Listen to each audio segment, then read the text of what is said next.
नमस्कार दोस्तों, मैं आपका अपने चैनल HVS स्टडीज़ में स्वागत करता हूं। इस वीडियो में आपके लिए 25 और 26 जुलाई का करंट अफेयर कवर करा रहा हूं, जिसमें हम बात करेंगे स्टैटिक जीके और रिलेटेड करंट अफेयर के रिवीजन की। अगर आप इस चैनल पर पहली बार आए हो तो चैनल को सब्सक्राइब कर लीजिएगा। वीडियो अच्छी लगे तो वीडियो लाइक करके ज़रूर जाइएगा। लास्ट में आपके लिए क्विज़ रखा है, उस क्विज़ को ज़रूर सॉल्व कीजिएगा। चलिए बात करते हैं लास्ट डे की क्विज़ की। लास्ट डे आपसे क्वेश्चन पूछा गया था, विच स्टेट लॉन्च्ड स्वनिर्भर नारी स्कीम। तो स्वनिर्भर नारी स्कीम को असम के द्वारा लॉन्च किया गया।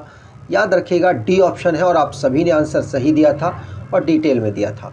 आज के पहले क्वेश्चन की बात करें, मोस्ट इम्पॉर्टेंट क्वेश्चन है। साल की टोटल 27 कारों की रेस होती है, एक दो ऊपर नीचे हो सकती है, लेकिन 27 पूरी लिस्टेड है, जिसमें से 27 को याद करना थोड़ा सा मुश्किल है, लेकिन आप इस तरीके से याद कर सकते हैं। जो भी कारों की रेस हो उसको पढ़िए और साथ साथ पुरानी भी पढ़ेंगे तो याद हो जाएगी। ज़्यादातर एक ही प्लेयर जीत रहे हैं तो भी आपको आसान होता है याद करना।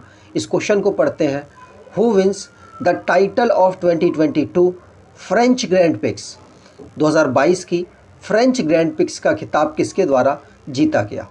तो आंसर यहाँ पर होगा कौन? मैक्स वर्स्टप्पन। साल की 7वीं कार की रेस ये जीत चुके हैं।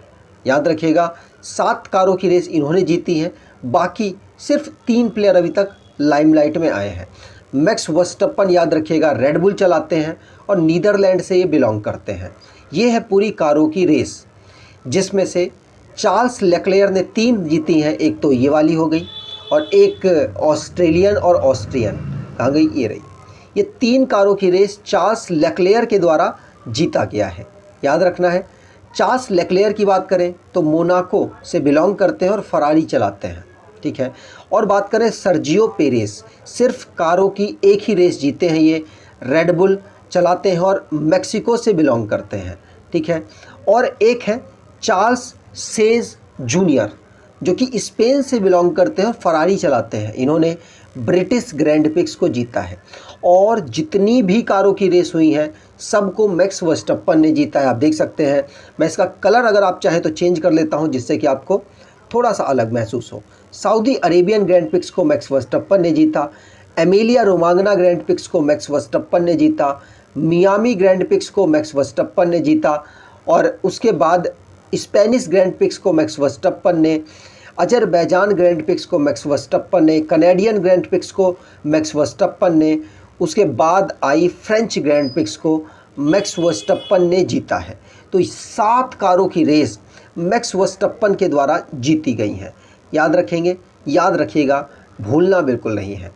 चलिए, अगर वीडियो की क्वालिटी अच्छी लगे तो लाइक कर दिया कीजिए, जिससे कि प्रोत्साहन बढ़ता है। बहुत सारे लोग देख लेते हैं वीडियो, लाइक नहीं करके जाते। और कमेंट में जो भी आपका क्विज़ का आंसर हो वो दिया कीजिए, जिससे आपको ही बेनिफिट मिलेगा। अगले क्वेश्चन की बात करें, Burhanpur which was declared the first Har Ghar Jal certified district in which country, in the country in which state. मतलब हमारे भारत देश का ऐसा कौन सा स्टेट है जहाँ का बुरहानपुर डिस्ट्रिक्ट अब बन चुका है हमारे कंट्री का ऐसा स्टेट जो कि हर घर जल के अंतर्गत फर्स्ट डिक्लेयर हुआ है, मतलब पूरी तरीके से सर्टिफाई हो चुका है। तो आंसर यहाँ पर होगा, ये मध्य प्रदेश का एक डिस्ट्रिक्ट है, इसीलिए बी ऑप्शन यहाँ पर बिल्कुल सही हो जाएगा। याद रखिएगा, बुरहानपुर मध्य प्रदेश की एक डिस्ट्रिक्ट है जो कि पहली हर घर जल सर्टिफाइड डिस्ट्रिक्ट बनी है कंट्री की। याद रखिएगा, पूछा जा सकता है। ये जो हर जल जीवन मिशन है, ये 2019 में पंचायतों में, अलग अलग पंचायतों में लॉन्च किया गया था, जिसके अंतर्गत अभी तक 1 लाख से ज़्यादा जो गांव के घर हैं उनको नल से कनेक्ट किया गया है, मतलब वाटर टैप से कनेक्ट किया गया है। याद रखना है, आपको पूछा जा सकता है बुरहानपुर कहाँ पर है? मध्य प्रदेश में पहला बना है सर्टिफाइड ऐसा डिस्ट्रिक्ट जो हर घर जल के अंतर्गत सर्टिफाइड हो चुका है। मध्य प्रदेश की यहाँ बात हुई है, तो मध्य प्रदेश को स्टेट के रूप में 1 नवंबर 1956 को फॉर्म किया गया। कैपिटल इसकी भोपाल है, गवर्नर मंगू भाई सी पटेल है, चीफ मिनिस्टर शिवराज सिंह चौहान है, लेजिस्लेचर यूनिकैमरल है, जहाँ की असेंबली में 230 सीट्स, लोकसभा में 29 सीट्स, राज्यसभा में 11 सीट यहाँ से आती हैं। हाई कोर्ट मध्य प्रदेश का जबलपुर में लोकेटेड है। एरिया वाइज ये दूसरे नंबर पर आता है, पहले पर राजस्थान पड़ता है। नेशनल पार्क की बात करें तो Bandhavgarh national park, fossils national park, Indira Priyadarshi Pench national park, Kanha national park, Madhav national park, Panna national park, Sanjay national park, Satpura national park और वन विहार नेशनल पार्क यहाँ के नेशनल पार्क हैं। मैप पर देखें तो मध्य प्रदेश भारत देश के मध्य में लोकेटेड है। इंटरनल बाउंड्री की बात करें तो महाराष्ट्र के साथ गुजरात, राजस्थान, उत्तर प्रदेश, छत्तीसगढ़ के साथ ये साझा करती है। याद रखना है, मध्य प्रदेश की इंटरनेशनल बाउंड्री नहीं लगती। अगर आप करंट अफेयर की तैयारी कर रहे हैं, रेलवे ग्रुप डी को टारगेट कर रहे हैं, तो आप जनवरी से जुलाई तक का करंट अफेयर कवर करें, क्योंकि अगर मान लीजिए आपके पेपर में 10 करंट अफेयर क्वेश्चन पूछे जाते हैं तो 10 में से 50% से ज़्यादा 5 to 7 क्वेश्चन जो करंट अफेयर के होंगे वो जनवरी से जुलाई तक के ही होंगे। तो आप इनको ज़रूर कवर करें। जनवरी, फरवरी, मार्च, अप्रैल, मई, जून, जुलाई तक के हमने इस ई बुक में करंट अफेयर कवर किए हैं। 1300 से ज़्यादा क्वेश्चन यहाँ पर लिए गए हैं। 59 रुपीज़ में आपको ये बुक दी जा रही है। हिंदी और इंग्लिश दोनों लैंग्वेज में अवेलेबल कराई गई है। डिस्क्रिप्शन बॉक्स में लिंक है, वहाँ से आप इसे परचेज़ कर पाएंगे। कोई दिक्कत हो तो hvsstudiesofficial@gmail.com में मेल करके आप अपनी प्रॉब्लम को सॉर्ट आउट करा सकते हैं। अगली बात करें तो अगला क्वेश्चन है, recently who's honored by the UAE obtained a golden visa। आप इनको जानते होंगे, गोल्डन वीज़ा इनको मिला है। पहले शाहरुख खान को मिल चुका है और बड़ी पर्सनैलिटी में बात करें तो संजय दत्त को भी गोल्डन वीज़ा मिल चुका है। इससे होता क्या है, इससे कल्चरल एक्टिविटीज़ काफ़ी तेज़ होती हैं, बिजनेस करने वाले जो लिंक हैं वो काफ़ी तेज़ होते हैं। इसीलिए यूएई ने गोल्डन वीज़ा प्रोवाइड कराने की कुछ कोशिश की है इसको बेहतर बनाने के लिए। तो अभी रिसेंटली में कमल हसन को गोल्डन वीज़ा मिला है। इस गोल्डन वीज़ा के अंतर्गत होता क्या है, 5 साल से लेकर 10 साल तक लोग अपने निवास को यूएई में सुनिश्चित करा सकते हैं। बड़े बड़े लोगों को इसीलिए दिया जाता है जिससे कि जो बहुत ज़्यादा लोगों के बीच में बहुत ज़्यादा थ्योरेटिकल इम्प्रूव किया जा सके यूएई की जो सिचुएशन है वहाँ को। जैसे कि मान लीजिए किसी को बिज़नेस स्टार्ट करना है तो यूएई से स्टार्ट किया जा सकता है, यूएई की कंपनियों के साथ मिलकर स्टार्ट किया जा सकता है। मेन फोकस यहाँ पर गोल्डन वीज़ा का ये रहता है जिससे कि बार बार उसको आने जाने में प्रॉब्लम ना हो, इसीलिए गोल्डन वीज़ा दिया जाता है। बड़े बड़े लोगों को देकर ज़्यादातर उनके देशों में प्रमोट करने की कोशिश की जाती है यूएई के द्वारा। यहाँ पर बात करें रिसेंटली में जो भी इंटरनेशनली करंट अफेयर बने हैं उनकी, पहला क्वेश्चन पढ़ लिया। दूसरा है शेख मोहम्मद साहेब अल सालेम, इनको कुवैत का प्राइम मिनिस्टर बनाया गया। इटली के प्राइम मिनिस्टर मारियो ड्रागी के द्वारा रिज़ाइन कर दिया गया। इंग्लैंड ने अपने यहाँ पर 40 डिग्री सेल्सियस के आसपास टेम्परेचर ऑब्जर्व किया, जिसकी वजह से वहाँ का जो मौसम विभाग है उन्होंने वार्निंग जारी की है और ये ऐसा पहली बार हुआ। रानिल विक्रमसिंघे 9वें नंबर के प्रेसिडेंट बने हैं श्रीलंका के। ब्रिटिश गवर्नमेंट ने एविएशन पैसेंजर चार्टर को लॉन्च किया जिसमें राइट्स दिए गए हैं अलग अलग पैसेंजर्स को। टेस्ला के सीईओ इलॉन मस्क ने ट्विटर की जो डील थी $44 बिलियन की उसको टर्मिनेट कर दिया है। बोरिस जॉनसन यूनाइटेड किंगडम के प्राइम मिनिस्टर थे, रिज़ाइन कर दिया इन्होंने। यार लापीद 14 नंबर के प्राइम मिनिस्टर बने हैं इजराइल के। आगे बात करें, अगला क्वेश्चन है आयकर दिवस और income tax day celebrate by CBDT on. तो सीबीडीटी के द्वारा, central board of direct taxes के द्वारा इनकम टैक्स डे कब सेलिब्रेट किया गया? तो आंसर होगा 24 जुलाई को इसे ऑब्जर्व किया गया है। डी ऑप्शन यहाँ पर बिल्कुल सही हो जाएगा। तो 24 जुलाई 2022 को इस डे को ऑब्जर्व किया सीबीडीटी के द्वारा। 162 इनकम टैक्स डे था, ये भी याद रखना है। इस डे को क्यों ऑब्जर्व किया जाता है? क्योंकि भारत में सर जेम्स विल्सन के द्वारा 24 जुलाई 1860 को इसको इंट्रोड्यूस किया गया था भारत में पहली बार। याद रखिएगा, सीबीडीटी ने इसको सेलिब्रेट किया तो इसके चेयरमैन नितिन गुप्ता हैं, इस्टेब्लिश किया गया था 1924 में, नई दिल्ली इसका हेडक्वार्टर है।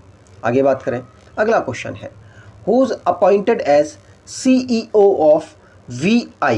VI का मतलब वोडाफोन और आइडिया से मिलकर एक कंपनी बनी है वी, तो VI जिसके नए CEO अपॉइंट हुए, जिन्होंने रिप्लेस किया है रविंद्र ठक्कर को। रविंद्र ठक्कर को रिप्लेस किया गया किसके द्वारा? तो आंसर होगा अक्षय मुंद्रा के द्वारा। अक्षय मुंद्रा जो कि रिप्लेस करके कहाँ पे VI के CEO बने हैं। याद रखिएगा, वोडाफोन के फाउंडर थे गैरी वेंट और एर्नेस्ट हैरिसन। और वोडाफोन यहाँ पर बात की जा रही है VI की। वोडाफोन के ज़्यादा शेयर्स यहाँ पे मतलब हैवी शेयर्स है, ज़्यादा अमाउंट में मतलब इनका जो नाम है वो है, इसीलिए यहाँ वोडाफोन लिखा हुआ है। वोडाफोन के CEO रविंद्र ठक्कर जो कि अब रिप्लेस कर देंगे किसके द्वारा? मुंद्रा के द्वारा, अक्षय मुंद्रा के द्वारा। आगे बात करें तो रिसेंटली में जो अपॉइंटमेंट हुए उनको रिवाइज कर लेते हैं। पहला क्वेश्चन पढ़ लिया। दूसरा है इजिप्ट के सैफ अहमद, जिनको इंटरनेशनल फुटबॉल एसोसिएशन में प्रेसिडेंट के रूप में अपॉइंट किया गया। राजश्री गुप्ता मैनेजिंग डायरेक्टर बने हैं ONGC विदेश के। IBBI का मतलब इंसॉल्वेंसी बैंक से रिलेटेड है, जिसके जयंती Prasad ji whole time member बने हैं। विनीत सरन जी BCCI के एथिक ऑफिसर बने हैं। मनोज कुमार KVIC के नए चेयरमैन बने हैं। आशीष कुमार चौहान जी MD और CEO बने हैं NSE के। वेस्ट बंगाल के गवर्नर जगदीप धनखड़ NDA के वाइस प्रेसिडेंट के कैंडिडेट बने हैं। संजय कुमार CMD बने हैं रेल टेल के। आगे बात करें, अगला क्वेश्चन है WHO has recently declared which outbreak as a public health emergency of international concern. WHO ने किस प्रकोप को अंतर्राष्ट्रीय चिंता का सार्वजनिक स्वास्थ्य आपातकाल घोषित किया है? तो आंसर यहाँ पर होगा, अभी रिसेंटली मंकी पॉक्स फैल रहा है। भारत में केरला में पहला केस ऑब्जर्व किया गया। दुनिया में सबसे पहला जो केस है वो नाइजीरिया में ऑब्जर्व किया गया, लेकिन इस समय पर अफ्रीका के नाइजीरिया में, लेकिन अभी इस समय पर यूरोप में सबसे ज़्यादा फैल रहा है, जिसको देखते हुए WHO ने इसे इंटरनेशनल कंसर्न के रूप में, हेल्थ इमरजेंसी के इंटरनेशनल कंसर्न के रूप में इसे घोषित किया है। वर्ल्ड हेल्थ ऑर्गेनाइजेशन, इसकी बात करें तो ये 1948 7 अप्रैल 1948 को फॉर्म हुआ था। इसका हेडक्वार्टर जिनेवा स्विट्ज़रलैंड में है। ठीक है, चलिए। और टेड्रोस अधनोम जो कि इथोपिया से बिलोंग करते हैं, इसके इस समय पर हेड है। अगले क्वेश्चन की बात करें, which Indian state police recently launched EFIR system. तो किस स्टेट की पुलिस ने EFIR सिस्टम को लॉन्च किया, जो कि हमारे इस समय पर होम मिनिस्टर हैं अमित शाह जी के द्वारा ये लॉन्च किया गया? आंसर होगा गुजरात। गुजरात की जो पुलिस है उसने EFIR सिस्टम को लॉन्च कर दिया। आपने यहाँ पर याद रखिएगा, पुछको इस समय पर होम मिनिस्टर हैं हमारे यूनियन के अमित शाह जी। उन्होंने चुनाव जीता है गांधीनगर से, गांधीनगर गुजरात से वो सांसद हैं। उन्होंने गुजरात की जो पुलिस है उसके लिए EFIR सिस्टम को लॉन्च किया। इसमें क्या होगा, 48 आवर पहले आप अगर रजिस्टर करते हैं EFIR तो आपको पुलिस स्टेशन जाकर उस FIR की कॉपी को लेना पड़ेगा। तो मतलब ऑलमोस्ट कोशिश की जा रही है कि पुलिस के जो काम है उसको ऑनलाइन माध्यम से चालू किए जा सके, जिसके लिए सारे कार्य हो रहे हैं। याद रखिएगा, अमित शाह जी के द्वारा इसे लॉन्च किया गया। अगले क्वेश्चन की बात करें, which country citizen won dissident human right award. किस देश के नागरिकों को डिजिडेंट ह्यूमन राइट अवार्ड मिला है?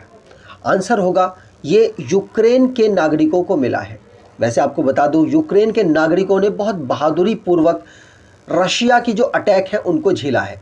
अब ये गलत या सही क्या है ये आप नहीं कह सकते, लेकिन अभी तो नहीं कह सकते, वो लोग अपने अपने पर्सपेक्टिव से बात कर रहे हैं। लेकिन यूक्रेन के नागरिकों ने इतना कुछ झेला है, उनको अवार्ड क्या क्या नहीं मिलना चाहिए, क्योंकि उन्होंने देशभक्ति का जो सही समय पर देशभक्ति दिखाना है वो उन्होंने दिखाई है, जिसको ओलेना ज़ेलेंस्का जो कि फर्स्ट फीमेल है, यूक्रेन की फर्स्ट लेडी है फीमेल की, क्योंकि ये प्रेसिडेंट की वाइफ है, तो उनको उन्होंने इनके अपने यूक्रेन के नागरिकों के रेस्पेक्ट में इस अवार्ड को रिसीव किया है। रशिया में जो अग्रेसिव वॉर किया यूक्रेन में, उसमें जो स्ट्रगल किया है यूक्रेन के नागरिकों ने, उसके लिए इनको ये अवार्ड डिजिडेंट ह्यूमन राइट अवार्ड से सम्मानित किया यूनाइटेड स्टेट ने।